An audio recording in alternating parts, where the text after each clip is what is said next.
Assalamualaikum warahmatullahi wabarakatuh. Perkenalkan, nama saya Herlina dari Prodi Pendidikan Bahasa Indonesia. Di sini saya akan memaparkan materi tentang upaya pemberantasan korupsi.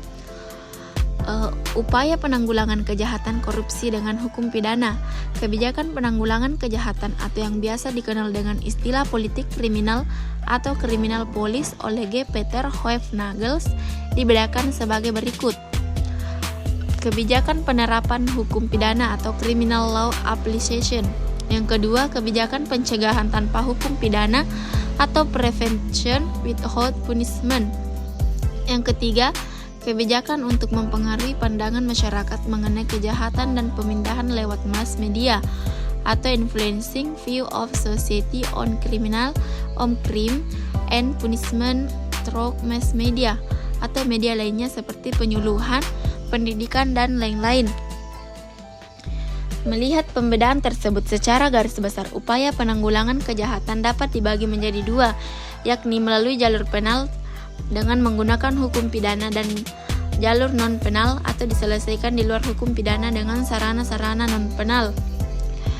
Pertimbangan tersebut, Namawi Arif 1998 adalah: yang pertama, dilihat secara dogmatis, sanksi pidana merupakan jenis sanksi yang paling tajam di dalam bidang hukum, sehingga harus digunakan sebagai ultimum remedium atau obat yang terakhir apabila cara lain atau bidang hukum lain sudah tidak dapat digunakan lagi.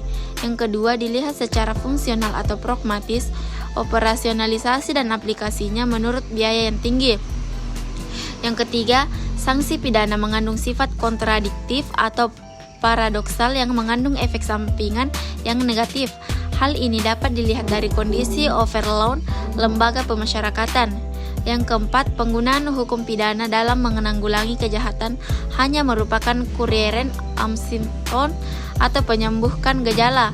Ia hanya merupakan pengobatan simptomatik, bukan pengobatan kuasatif, karena sebab-sebab kejahatan demikian kompleks dan berada di luar jangkauan hukum pidana. Yang kelima, hukum pidana hanya merupakan bagian kecil atau subsistem dari sarana kontrol sosial lainnya yang tidak mungkin mengatasi kejahatan sebagai masalah kemanusiaan dan kemasyarakatan yang sangat kompleks. Yang keenam, sistem peridanaan bersifat fragmentair dan individual atau personal, tidak bersifat struktural atau fungsional. Yang ketujuh, efektivitas pidana atau hukuman bergantung pada banyak faktor dan masih sering diperdebatkan oleh para ahli. Selanjutnya, berbagai strategi dan upaya pemberantasan korupsi. Karlin Klein Harhois menyebutkan 4 jenis atau tipe kebijakan pemberantasan korupsi yang dilakukan di berbagai negara. Yang pertama, dengan mengurangi ketergantungan masyarakat terhadap kekuasaan negara, terutama dari pejabat publik dalam berbagai bidang kehidupan, misalnya dengan melaksanakan redugulasi ekonomi, mengurangi monopoli dengan untuk memberikan pelayanan, mengurangi monopoli negara untuk memberikan pelayanan, melaksanakan reformasi pajak, dan lain-lain. Yang kedua, dengan menciptakan pemerintahan yang transparan dan akuntabel dengan mengurangi berbagai untuk diskresi yang sering dilakukan oleh pejabat publik. Yang ketiga, dengan menciptakan situasi di mana masyarakat bisa memilih kemana meminta berbagai jenis pelayanan publik. Untuk itu diperlukan suatu situasi yang memberikan kesempatan bagi birokrasi untuk dapat bersaing dalam memberikan pelayanan dengan melakukan reformasi hukum dan peradilan.